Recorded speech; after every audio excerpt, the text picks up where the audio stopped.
doing well. My name is Ikra Jabin. Welcome to Test Prep Pakistan. यहाँ हम junior science teacher और graduation test की preparation करते हैं.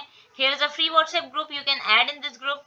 यहाँ पर हम डिफरेंट मॉक टेस्ट देते हैं और उन मॉक टेस्ट में जो पोजीशन होल्डर्स होते हैं, हमारे 3 पोजीशन होल्डर्स, उनके लिए कैश प्राइज भी डिस्ट्रीब्यूट किया जाता है. फर्स्ट पोजीशन होल्डर के लिए है 500, जबकि सेकंड पोजीशन होल्डर के लिए है 300 और थर्ड पोजीशन होल्डर के लिए है 200 कैश प्राइज. तो अगर आप भी अभी तक इस ग्रुप में ऐड नहीं हुए हैं तो ऐड हो जाएं. यहाँ हम डिफरेंट मॉक टेस्ट देते हैं जिससे आपको जो है वो टेस्ट के लिए प्रिपेयर भी किया जाता है और आपके लिए बहुत हेल्पफुल भी होते हैं. और टेस्ट रिलेटेड जितनी भी इन्फॉर्मेशन है वो भी इस ग्रुप पर ही आपको दी जाती है. ठीक है, तो अगर आप लोग इस ग्रुप में ज्वाइन नहीं हुए हैं तो प्लीज इस ग्रुप को ज्वाइन कर लें. ओके, आज का हमारा लेक्चर है लेक्चर नंबर 16 क्लास 5 का चैप्टर नंबर 7 है. ये properties and behaviour of light. ठीक है, सिंटेक्स बुक से लिया गया है. इस चैप्टर को भी हम क्लास 5 की जो है वो साइंस को कवर करेंगे इसमें. उसके बाद आई थिंक 3 to 4 जो है वो लेक्चर्स होंगे. उसके बाद हम क्लास 6 पर मूव कर जाएंगे. ठीक है, तो ये लेक्चर्स बहुत इंपॉर्टेंट है, इन्हें नोट डाउन भी करें और ये क्लास के हिसाब से एक एक चैप्टर को जो है वो आपको एक्सप्लेन किया जा रहा है. ओके, तो आज का बाकायदा लेक्चर का आगाज करते हैं हम. क्वेश्चन नंबर 1 है लाइट ट्रेवल्स इन लाइट किस में ट्रेवल करती है? कर्व में, जिगजैग लाइन में, स्ट्रेट लाइन में, सर्कुलर पाथ में. तो याद रखिएगा कि light travels in straight line. ठीक है, लॉन्गिट्यूडनल वेव्स होती हैं किसकी? लाइट की. So light travel in straight line. Okay, then question number 2 है हमारे पास which one is a source of light. इनमें से क्या चीज है जो कि लाइट की सोर्स है? Option A moon, option B mirror, option C sun and option D water. So रोशनी हमें कहाँ से मिलती है? सन से मिलती है. तो option C is the correct answer. Moon भी हो सकता है लेकिन हमें बेस्ट चॉइस करनी है तो सन होगा. अगर सन ना होता यहाँ पर कोई भी ऑप्शन और मिरर, वाटर और मून होता तो फिर मून से भी हल्की हल्की लाइट आ सकती है, ज्यादा लाइट नहीं आती ना, तो फिर मून कर सकते थे हम. लेकिन अभी सन है तो हम बेस्ट चॉइस को प्रायोरिटी देंगे. फिर है question number 3 we can see objects because. हम ऑब्जेक्ट्स को क्यों देख सकते हैं? Because objects reflect light, objects absorb light, objects shine and eyes glow. तो क्यों देख सकते हैं? क्योंकि जो ऑब्जेक्ट्स होते हैं ना वो लाइट को रिफ्लेक्ट कर सकते हैं. हम सिर्फ उन्हीं ऑब्जेक्ट्स को देख सकते हैं जिनमें से लाइट रिफ्लेक्ट हो पाती है, लाइट गुजर सकती है. Okay, then we have question number 4 the bouncing back of light is called. Light का बाउंसिंग बैक होना यानी कि टकरा कर वापस आ जाना इज कॉल्ड रिफ्लेक्शन. ठीक है, इसे क्या कहते हैं? इसे कहते हैं reflection. Option B is the correct answer for question number B. याद रखिएगा, reflection is bouncing of light. ठीक है, फिर है question number 5 a smooth and shiny surface is called. एक स्मूथ और शाइनी सरफेस को क्या कहते हैं? वॉल यानी दीवार, क्लॉथ कपड़े, मिरर शीशा या फिर पेपर. तो शाइनिंग और स्मूथ सरफेस को कहते हैं mirror. Okay, then we have question number 6 which object allow all light to pass through. कौन सा ऐसा ऑब्जेक्ट है जो कि तमाम लाइट को अपने में से पास करवा देता है? वुड, मेटल, ग्लास या कार्डबोर्ड. सो वुड जो है वो लकड़ी है, वो अपने अंदर पूरी लाइट को एब्जॉर्ब करने नहीं देती. थोड़ी थोड़ी लाइट जो है वो रिफ्लेक्ट हो जाती है लेकिन फुल लाइट नहीं होती. ठीक है, मेटल में से तो होती ही नहीं है. ग्लास सी जो है वो इसका करेक्ट आंसर है. ग्लास यानी कि कांच की कोई भी चीज होती है ना उसमें से लाइट आसानी से रिफ्लेक्ट हो सकती है. ठीक है, फिर है क्वेश्चन नंबर 7 है ट्रांसपेरेंट ऑब्जेक्ट. ट्रांसपेरेंट ऑब्जेक्ट का क्या मतलब है भाई? Blocks all light, reflects light, allow light to pass through या एब्जॉर्ब लाइट. तो ट्रांसपेरेंट ऑब्जेक्ट का क्या मतलब है कि वो अपने में से लाइट को गुजरने देते हैं, यानी कि वो अलाउ करते हैं लाइट को कि वो पास हो सके. Option C is the correct answer for question number 7. Then we have question number 8 a shadow is formed when light is. Shadow यानी कि साया वो कब बनता है? जब रिफ्लेक्ट होती है लाइट या ब्लॉक्ड बाय एन ऑब्जेक्ट या रिफ्रैक्टेड या फिर बेंड. तो याद रखिएगा कि शैडो कब बनता है? जबकि ब्लॉक बाय, जब किसी चीज के आग को ब्लॉक कर दिया जाए, लाइट के आने से उस जगह को ब्लॉक कर दिया जाए तो फिर क्या बनता है? शैडो बनता है. ठीक है, option B is the correct answer for question number 8. फिर है shadows are formed on the side. Shadow किस साइड पर बनता है? Where light is coming from, जहां से लाइट आ रही होती है, या बिहाइंड द ऑब्जेक्ट, ऑब्जेक्ट के पीछे, in front of object, object के सामने, या इनसाइड द ऑब्जेक्ट या ऑब्जेक्ट के अंदर. तो क्या होगा इसका correct answer? Behind the object. Shadow कहाँ बनता है? बिहाइंड द ऑब्जेक्ट, यानी कि ऑब्जेक्ट के पीछे बनता है. जैसे ट्री देखें आप, जब सूरज की रोशनी आती है तो उसका शेडो नजर आता है, वो उस जगह को ब्लॉक कर देता है, वहां लाइट नहीं आती बल्कि क्या आता है? लाइट का शेडो आता है. तो वो दरख्त का जो साया होता है वो पीछे होता है, behind the object. Which object does not make a shadow, इनमें से कौन सा ऑब्जेक्ट है जो शेडो जो है वो नहीं बनाता? ऑप्शन ए वुडन स्टिक, लकड़ी की जो है वो स्टिक कोई भी, या ग्लास शीट, या मेटल रॉड, या फिर बुक। तो देखें शेडो क्या चीज नहीं बनाएगी जो अपने में से लाइट को गुजरने देगी, रिफ्लेक्ट होने देगी। तो इनमें से कौन सी चीज है जो लाइट को रिफ्लेक्ट होने देती है कंप्लीटली? वो है ग्लास शीट। ग्लास की बनी हुई एक शीट का शेडो नहीं बन सकता, क्यों? क्योंकि उसमें से मुकम्मल लाइट जो है वो पास हो जाती है। देन क्वेश्चन नंबर 11 है अ ट्रांसपेरेंट ऑब्जेक्ट्स अलाउ। अब ट्रांसपेरेंट का वर्ड जो है याद रखिएगा, ट्रांसपेरेंट से बिल्कुल अलग है ये। ट्रांसपेरेंट का मतलब है no light, all light, some light, या ओनली कलर। तो ट्रांसपेरेंट का मतलब है सम लाइट, यानी कि ऐसे ऑब्जेक्ट जिनमें से लाइट थोड़ी सी पास हो, पूरी कंप्लीटली ना हो, और ऐसा भी नहीं है कि बिल्कुल भी ना हो, बल्कि थोड़ी थोड़ी लाइट उसमें से पास आउट हो जाए। ठीक है, फिर है question number 12, the moon shines because it. Moon shine क्यों करता है भाई? क्योंकि has its own light, reflect sunlight, glows at night, या हैज फायर। तो जो मून है ना उसकी अपनी रोशनी नहीं होती, बल्कि वो रिफ्लेक्ट करता है सनलाइट को।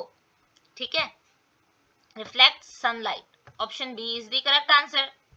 ग्लोज एट नाइट ये भी ठीक है, लेकिन बेस्ट आंसर क्या होगा? Reflect sunlight. फिर है question number 13, which one of the following is a opaque. अब ओपेक का क्या मतलब है देखें, ओपेक का मतलब होता है ऐसा ऑब्जेक्ट या ऐसी चीज जिसमें से लाइट बिल्कुल भी ट्रेवल ना कर सके, जो लाइट को ब्लॉक कर दे। ठीक है, सो ऑप्शन है ग्लास, प्लास्टिक शीट, कार्डबोर्ड, या क्लीन वाटर। तो कौन सी चीज है जिसमें से लाइट बिल्कुल भी ट्रांसफर नहीं हो सकती? तो वो है cardboard. Option C is the correct answer for question number 13। ठीक है, फिर है question number 14, which of these does not reflect light. इनमें से क्या चीज है जो कि लाइट को रिफ्लेक्ट नहीं कर सकती? वही मतलब है कि ओपेक कौन सी है इसमें से? Mirror, polished metal, black cloth, या स्टिल वाटर। रुका हुआ पानी, ठहरा हुआ पानी, या फिर शीशा, या फिर पॉलिश मेटल, या फिर ब्लैक क्लॉथ। तो काले कपड़े में से जो है वो लाइट रिफ्लेक्ट नहीं कर सकती। Okay, then we have question number 15, light is a form of. Light क्या है? लाइट फॉर्म है साउंड की, हीट की, एनर्जी की, या वाटर की। So light is a form of energy. Light energy की फॉर्म है। Okay, then we have question number 16, which one is not a property of light. इनमें से कौन सी जो है वो लाइट की प्रॉपर्टी ही नहीं है? Light travels in a straight line. No, ये लाइट की प्रॉपर्टी है कि लाइट ट्रेवल करती है स्ट्रेट लाइन में। Light reflects. Yes, light reflects. Light flow like water. Light जो है वो पानी की तरह बहती है। Light from shadow. तो इसका करेक्ट आंसर क्या होगा? Light flow like water. Light जो है वो फ्लो करती है पानी की तरह। नो, लाइट की जो वेव्स होती हैं वो लॉन्गिट्यूडनल वेव्स हैं, यानी कि वो स्ट्रेट लाइन में चलती हैं। वाटर की जो है वो स्ट्रेट लाइन में तो नहीं होती। फिर है question number 17, an example of a natural source of light. अब यहाँ पर सिर्फ सोर्स ऑफ लाइट नहीं बल्कि नेचुरल पूछा गया, यानी कि कुदरती तौर पर जो हमें लाइट की सोर्स मिली है वो क्या है? कैंडल, बल्ब, टॉर्च, या सन। ठीक है, ये तमाम चीजें ही लाइट की सोर्स है। टॉर्च भी है, बल्ब भी है, कैंडल भी है, लेकिन ये क्या है? नहीं है नेचुरल, नहीं है बल्कि आर्टिफिशियल है। So sun is the correct answer for question number 17। Then we have question number 18, artificial sources of light include। इनमें से artificial source कौन सी है लाइट की? ऑप्शन ए मून, चांद, बी सन, सूरज, सी स्टार्स या सितारे, तारे, या फिर डी बल्ब्स। तो क्या है भाई आर्टिफिशियल सोर्स? इसका आंसर आप मुझे कमेंट में बताएंगे कि आर्टिफिशियल सोर्स लाइट की क्या है। Which of this is not transparent. अब इनमें से क्या चीज ट्रांसपेरेंट नहीं है, यानी कि इसमें से लाइट पास नहीं कर सकती। सो ऑप्शन से हमारे पास ऑप्शन ए है ग्लास, ऑप्शन बी है वाटर, ऑप्शन सी है वुड, और ऑप्शन डी है एयर। तो ग्लास, वाटर, ये जो है वो ट्रांसपेरेंट है बिल्कुल। वुड यानी लकड़ी, लकड़ी में से जो है वो लाइट पास हो सकती है या नहीं हो सकती? बताइएगा मुझे। हो सकती है, यानी कि कम लाइट पास होती है ना, उसे ट्रांसपेरेंट कहते हैं, ट्रांसपेरेंट तो नहीं कह सकते। तो would is the correct answer. हवा तो कोई ऑब्जेक्ट ही नहीं है ना, ग्लास, वाटर और वुड ये ऑब्जेक्ट्स हैं।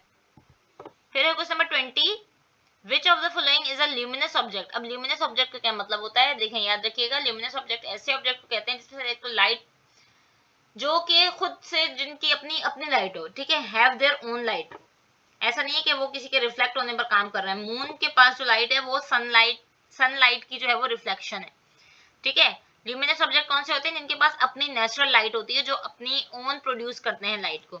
सो अब इस हिसाब से बताएं मुझे करेक्ट आंसर क्या होगा इसका। Option A moon, option B sun, option C mirror, या ऑप्शन डी बुक। सो क्या होगा correct answer? Option B moon. Moon is a luminous object which have their own light. मैंने क्वेश्चन नंबर 21 है non luminous object can be seen because they, क्यों देखे जा सकते हैं, नॉन ल्यूमिनस को भी हम देख सकते हैं, क्यों, क्योंकि give of their own light, क्योंकि वो अपनी अपनी लाइट देते हैं, reflects light from luminous objects, या फिर वो लेते हैं ल्यूमिनस ऑब्जेक्ट से, रिफ्लेक्शन होती है यानी उसकी, या वो एब्जॉर्ब करते हैं लाइट को, या ग्लो इन द डार्क, या वो अंधेरे में भी चमक सकते हैं इसलिए। सो क्या होगा इसका correct answer, option be reflect light from luminous object. Non luminous object की अगर एग्जाम्पल की बात करें तो मून इसकी एग्जाम्पल है सबसे अच्छी, ठीक है। नेचुरल सोर्स की भी अगर हम बात देखें तो moon is a non luminous object, क्योंकि उसकी जो लाइट है वो रिफ्लेक्ट कहाँ से होती है, सनलाइट से। ओके देन क्वेश्चन नंबर 22 है which of the following is a non luminous object. अब इसमें बताना है कि नॉन ल्यूमिनस ऑब्जेक्ट कौन सा है। Option A torch, option B star, option C chair, option D bulb. So ऐसी जिसमें जो लाइट प्रोड्यूस ना कर सकती हो, दिस इज चेयर, सी, इसकी अपनी लाइट ना हो।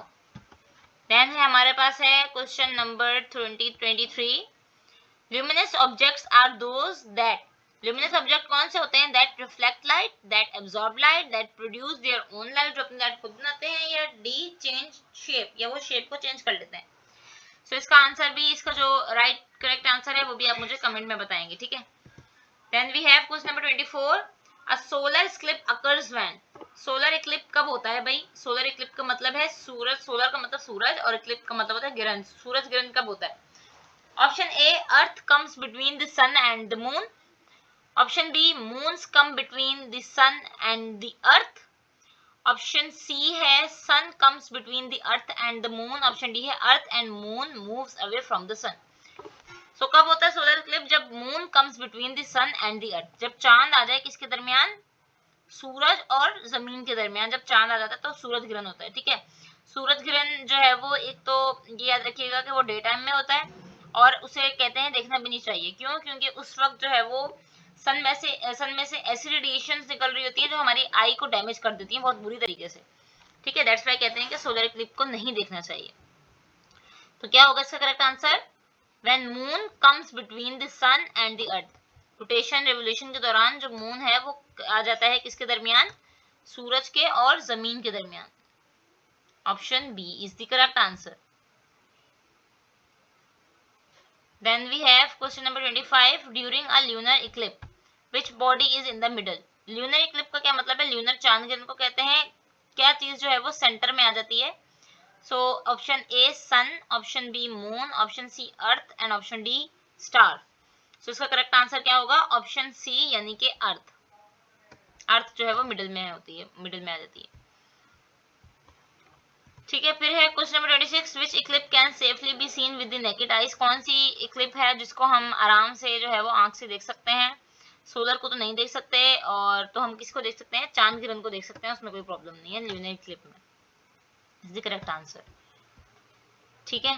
फिर है question number 27, a lunar eclipse happens during which moon phase, moon के डिफरेंट फेजेस होते हैं, ठीक है। तो अब ये पूछ रहे हैं कि जो चांद ग्रहण होता है वो कौन से फेज में होता है मून के, न्यू मून बिल्कुल नया चांद जो होता है बिल्कुल बारीक सा उसमें, या फुल मून या मुकम्मल चांद जो कंप्लीट मून होता है उसमें, हाफ मून यानी कि आधे चांद में, या क्रिसेंट मून ये भी एक मून का फेज है। सो याद रखिएगा ल्यूनर इक्लिप्स होता है फुल मून में, ठीक है, जब मुकम्मल चांद एक कंप्लीट जो है वो चांद हो जाता है,